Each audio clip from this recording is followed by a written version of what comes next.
All right, Armchair Engineer 85. Guys, we got a big update on the 2008 Yamaha R6 Squid bike from Toronto project. So we left off there. I was telling you guys how screwed up this exhaust is, and it is bad. Like I said, these welds, it's got these clamps that are half-ass welded on. I wouldn't even call these a weld. Like, I took this into work to show everybody. I said, these are the welds that you see on TikTok. Sorry, on TikTok, where people say, you know, when they make a joke or a meme saying, when your buddy says that he can weld, and this is the shit you get. So anyways, I was able to track down on Facebook Marketplace a stock exhaust. Obviously, it's got the muffler for this bike, $50. You can't beat it. I mean, these parts are relatively cheap. Everybody's looking to do an upgrade. So, you know, stock parts are not in high demand and relatively cheap. But I had my two head studs, and I showed you guys in the last video here. Let's see if I can get a little picture underneath there of what's going on.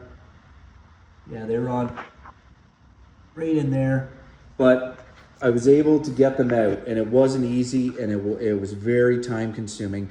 So I'm going to show you guys how I was able to get them out, or basically explain. It took multiple tries.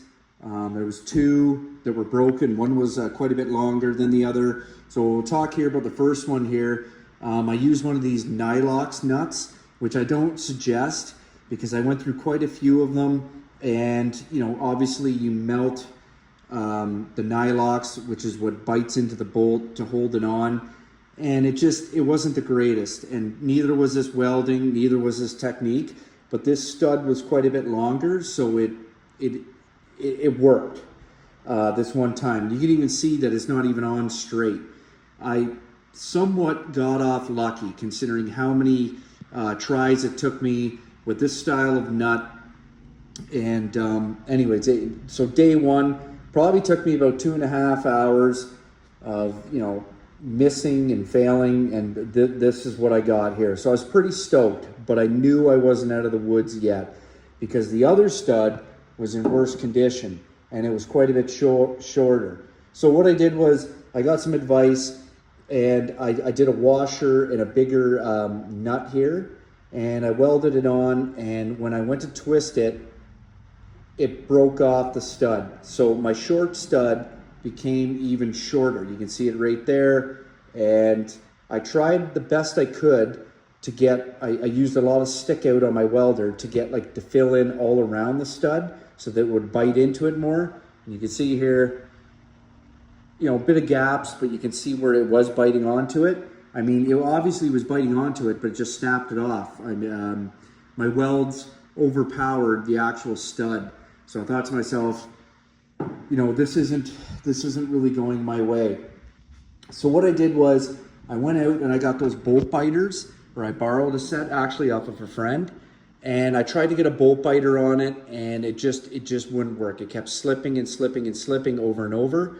Another thing I did was I took my Milwaukee, right here, you know, my Milwaukee die grinder here with a cutoff wheel, and I cut a notch directly into the center of the stud and tried to make it basically that I could get a large flathead screwdriver into, right here, into the slot. And I tried a variation of different, I tried small, I tried medium, and then I went all out and I tried hard. And this is all the while using heat. Like I used MAP gas heat. I'll show you guys right here. I had MAP gas, heating it up, and I got some good advice from a friend of mine. He said, take like a penetrant, I know that's WD-40.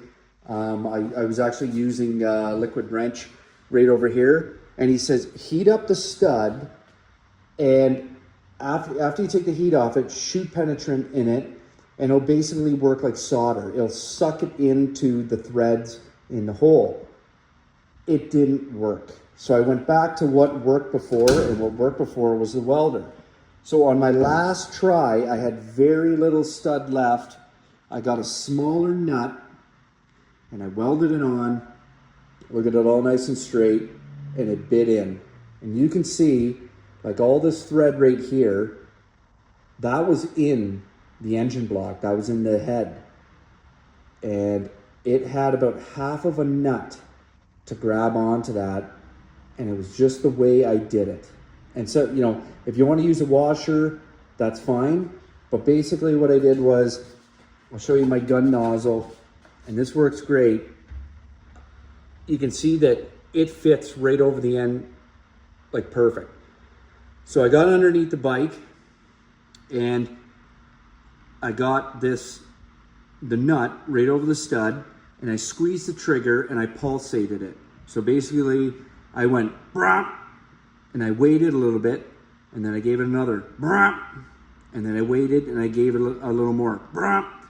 And I did that till I figured I got enough weld in there, and this thing got pretty super hot. Like it was, I wouldn't say it wasn't glowing red, but it was getting red. And that's the thing that you have to be careful of, because I used bigger nuts and I poured the heat to it from the, like you can see this one here, this one is, yeah, it's like melted right there. And it's even bigger and a bigger sidewall.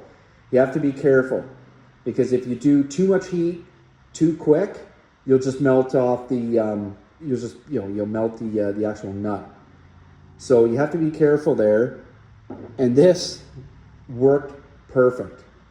And what I want you to do is, when you get your ratchet with your socket, or if you're using a closed end wrench or whatever the hell you're using, go slow.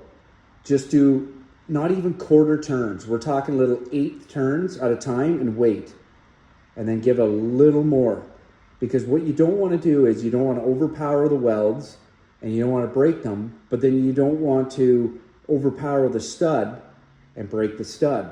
So like everybody that tells you that, you know, how do you extract a stud? You need heat. And I was using, like I said, I was using that MAP gas there, and it wasn't doing shit. And I was using penetrant, and it wasn't doing shit either. You get lots of heat from a welder. It's a 2-in-1. You're fusing the metals together, you're fusing the nut to the stud, and you're putting a lot of heat into it. I'll show you guys here my setting that I had on for my welder. So obviously I had it set to MIG. I had it set to 1/4 inch material.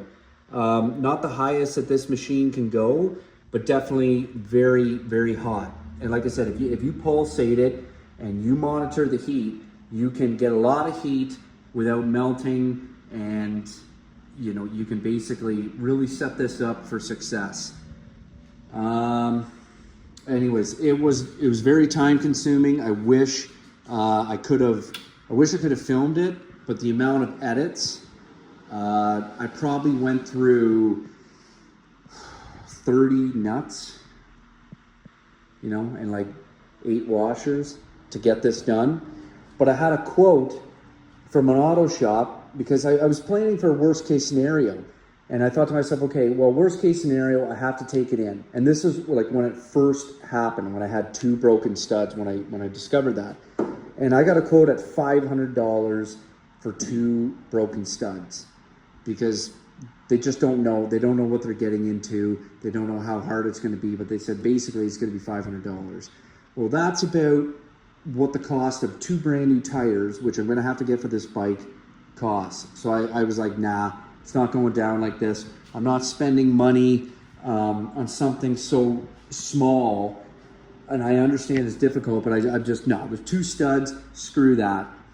You know, the price of 2 studs versus brand new tires, I don't think so. So anyways, I hope this helps. If you guys have any comments, or I can offer any more help, like I said, having all these attempts now, I know what not to do and I know what to do. So if anybody has any problems, put a question in the comments and I can let you know. But straight up, your welder is your best friend. And I remember, I've never done this method before. I had always heard that, you know, anytime you have a broken stud, whether it's, there's a bit of stud left, or it's completely flush with, you know, whatever the material that you're using, that welding a nut is absolutely the best method for it. Easy outs don't work. Bolt biters are better, but they're not the greatest.